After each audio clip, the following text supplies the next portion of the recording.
but then we also have Elevate, right? Yeah. What brought you onto that side of, I guess, ministry? Because I know you're involved in Bible Club, you've got a strong role in IT. What got you involved with young adults? Um, Unfortunately for me, I'm not a young adult anymore. So, Yeah, you you're know, old, bro. sorry. You're old, man. Yeah, I'm I don't very know old. how we hang out. That's true. Yeah, I mean, for me, it was just more of, I grew up with a youth group, back in the old church, even in our new church, so at Regent's Park now, we we had your Bible club, you had your Epic, which is what my brother runs, which is for the teenagers, but then you had nothing for the young adults. There was nothing there. You just go straight into, we'll call it big church, and there's nothing there. There's nothing that helps you go through uni or TAFE or work life or anything like that. Mm. The guys have brought it up and they took it to pastor, and pastor goes, yeah, you know what, that's a good idea. Let's do this. Um, and then from there, it was just kind of more like, you know what, these guys, I've grown up. I'm a lot, not that I'm much older, but I've got like, 7 or 8 years, in between my age and their age. Yeah. I've lived through a lot more. I've worked through a lot more. I've went to study a lot more. So what's something that I can do to help these guys? And the biggest thing for me growing up was we've had Dave Fagali, which Yeah. is one of the older boys at our church. And if it wasn't for him, a lot of people wouldn't be at church right now. He plays a massive part in my upbringing, at church, and a massive part in my brothers and a lot of us boys.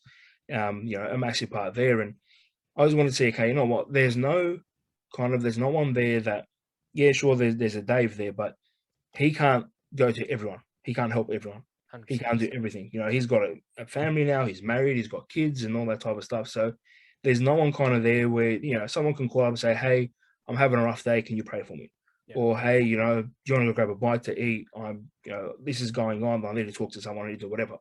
And on many times with a lot of the guys, I just thought, you know what? There needs to be something there, or there needs to be someone there that the boys can relate to, that can hang out with, and that can give them like my previous experience and talk to them and say, hey, you know what? I've been through this. I've done that. This is how I went about it in my Christian walk.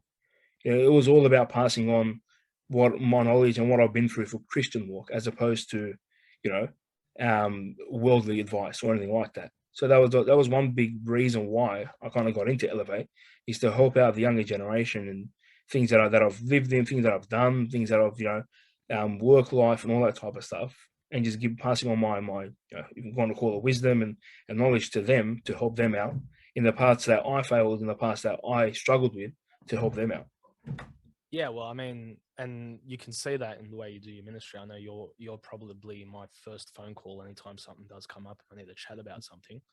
Um, but in Elevate itself, how do you find yourself relating, getting involved with the younger guys? I mean, there's a 9 year gap between you and I, but some of the guys that you're talking to and helping out are a lot younger than that. Yeah, yeah, it's true. I think for me, going back to it, it's you need to have someone there that you can kind of talk to, and it doesn't have to be about Christian stuff. It doesn't have to be about the Bible. It doesn't have to be about God or anything like that.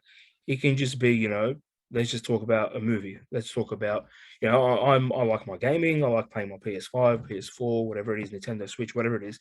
So for me, a lot of the younger boys still do that. Mm. And it kind of gives me a platform to say, like, hey, talk to them about, for example, a new game coming out or a new movie coming out, whatever it is. Talk to them on that and build that friendship and build that, encouragement from there, and then leading it on to other steps. So the steps of, how's your Bible reading? How's your walk with God? How's this? How's that? So the younger generation, you kind of need to, I know some of the younger boys that I hang out with, or go grab a bite to eat, or whatever. There's about what 14 years difference. Yeah.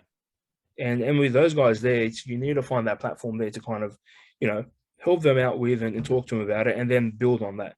If there's no relationship, there's no friendship, there's nothing like that, then they're not going to listen. So you need to be able to talk to them about that. And that's, I kind of found myself, what, I still have the same, likes and the thought process and stuff as that as the younger generation. And that's why I can relate to them.